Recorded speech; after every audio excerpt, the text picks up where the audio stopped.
Today I want to talk about the 4 principles of leadership that my dog teaches me on a regular basis. Yes, I'm J Loren Norris and you're watching Tell It Like It Is TV, and this is MOCHA. MOCHA has been part of our family for a little over 2 years now. MOCHA is a schnoodle, which means he's part schnauzer and part poodle, which means he's all cuddlebug. And when I talk about the Learn to Roar leadership philosophy, the first R is relevant. So you might be thinking to yourself, how does a dog teach you about relevance? Well, do you have a dog? Because dogs know what's important to them. There's really only 3 things that are important to a dog. Unless they have a predator instinct, and then there's really only one. But a dog like MOCHA, who's just a schnoodle and a cuddlebug, his really only purpose in life is this right here. See how happy he is? This is what MOCHA lives for. So what's relevant to MOCHA is that MOCHA can be in your lap at any moment. He follows me to the shower and sits outside the door so he can lick the water off my ankles before I get my ankles dried off. He follows me to the kitchen and follows me around while I'm cooking to see if I drop anything. But the minute I get to the table, he's at the edge of my chair, again, hoping that I'll drop something, but that I'll reach down and pet his little head. Because something that MOCHA knows about being relevant is that in order to get the affection that you want in life, you've got to be where the people are who will give you affection. Now, MOCHA's advantage is that he is a hypoallergenic doggy, so I don't get a whole lot of shedding from even all of this petting. I also don't get fur and dander all over my clothes, and I don't get allergies from him. Even those people who come into our house who are allergy prone, MOCHA doesn't bother their allergies, which is his own advantage.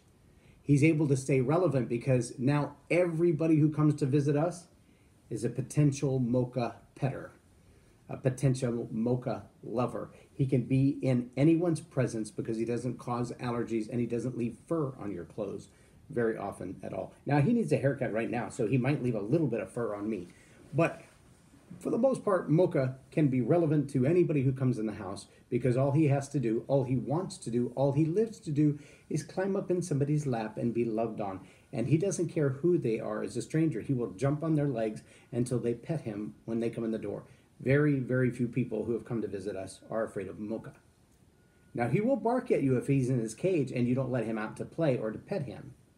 But he's even good with the toddlers who crawl around on the floor. And right now, I just discovered he has marshmallow cream in his hair.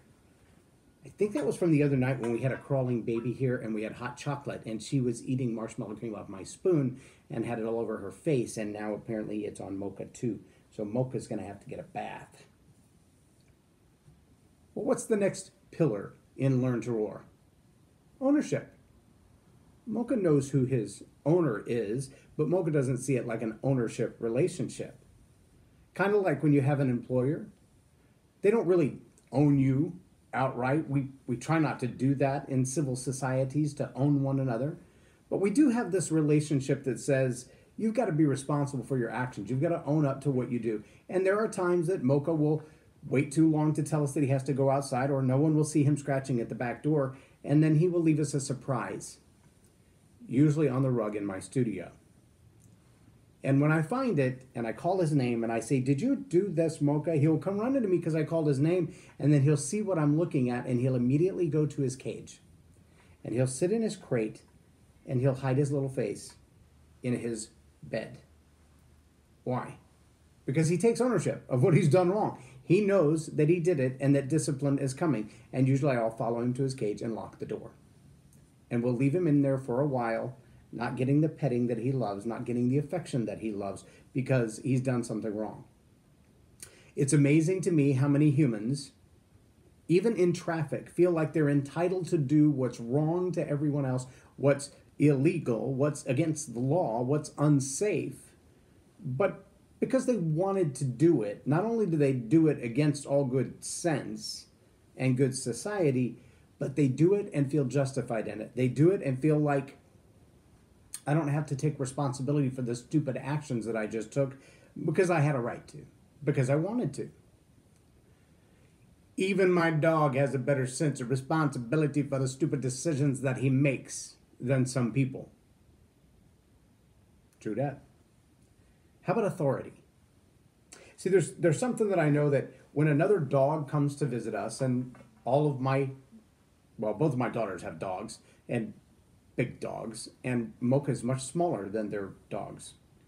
And when their dogs come, one is a Great Dane, one is a giant black lab, he's probably 150 pounds, he's a beast.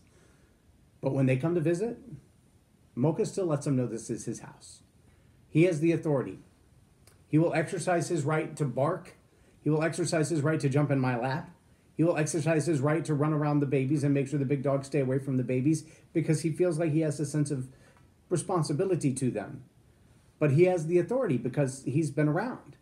And if they go marking spaces in the backyard, he goes right behind them and marks them again because he has the authority, because he has experience here. This is his place. He knows where he belongs. How many of you try to exercise authority in a place that it doesn't belong? Take a moment and go back and read the 5 levels of leadership. You'll notice that at the first level of leadership, most people have to have a name badge or a name tag to tell you how much authority they have, how much power they have, how much influence they have in your life. And they will try to mark their territory. They will refuse to give you promotions. They will refuse to give you job opportunities. They'll refuse to hire you if they feel like you could be a threat.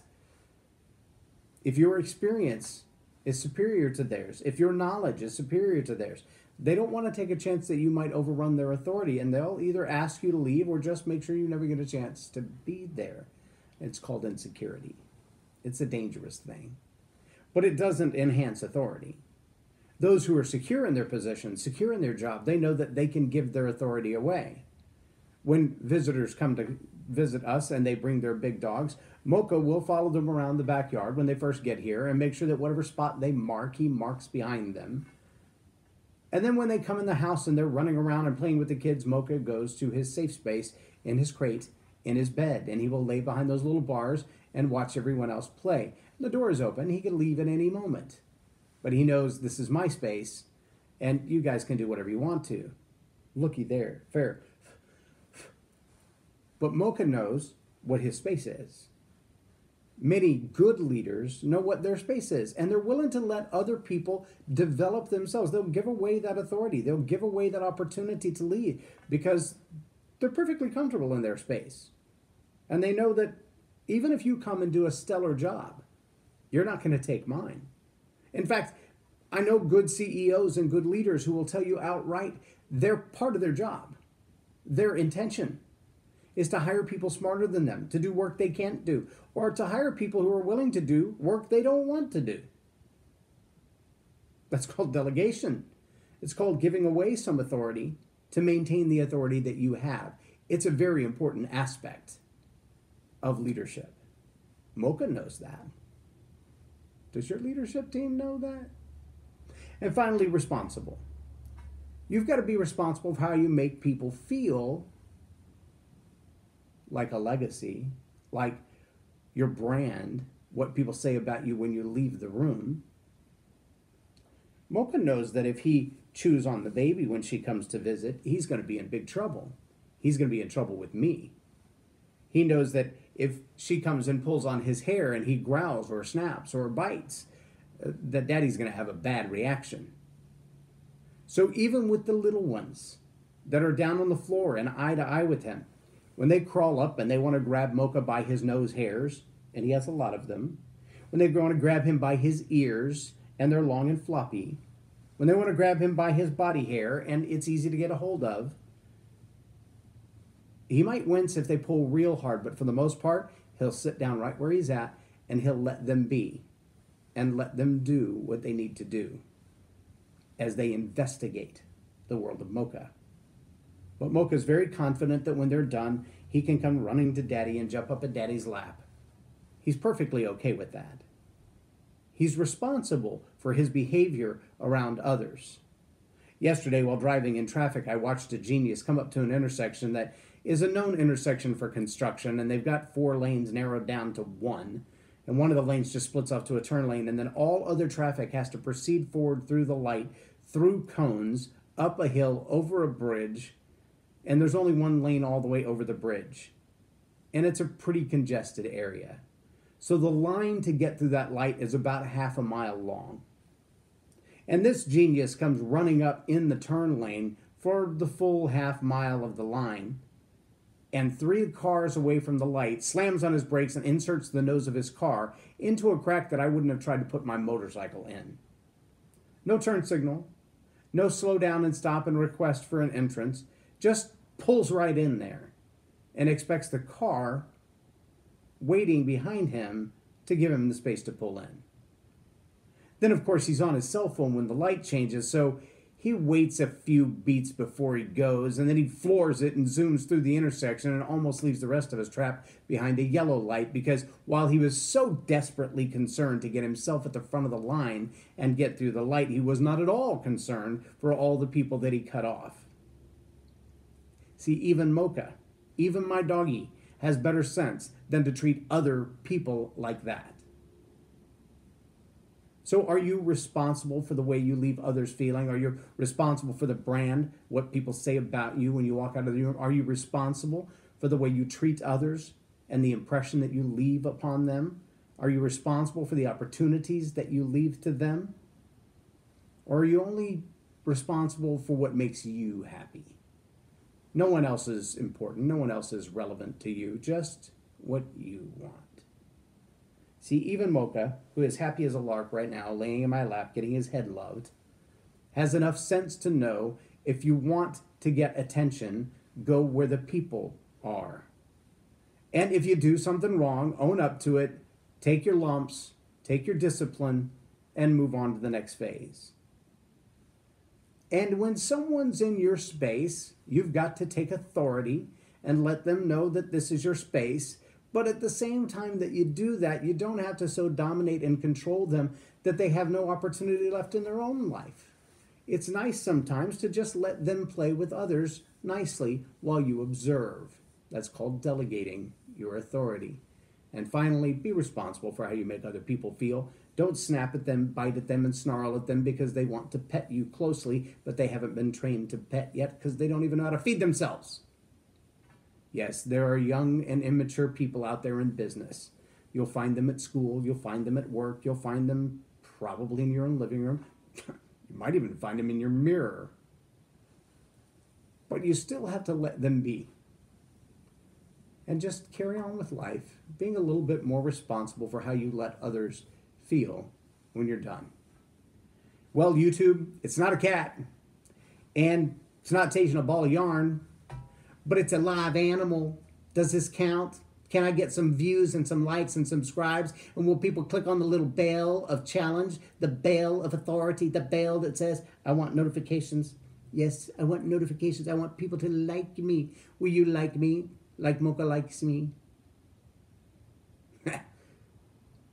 Or will I just spend the rest of my life teaching good leadership principles to half a dozen people who care? Who knows? But I promised a live animal, and I have a live MOCHA. Maybe tomorrow we'll have Bailey. She's not nearly as well behaved, but we'll see. I'm J Loren Norris, and you've been watching Tell It Like It Is TV. Have a blessed day. Okay, MOCHA, you can go get some water.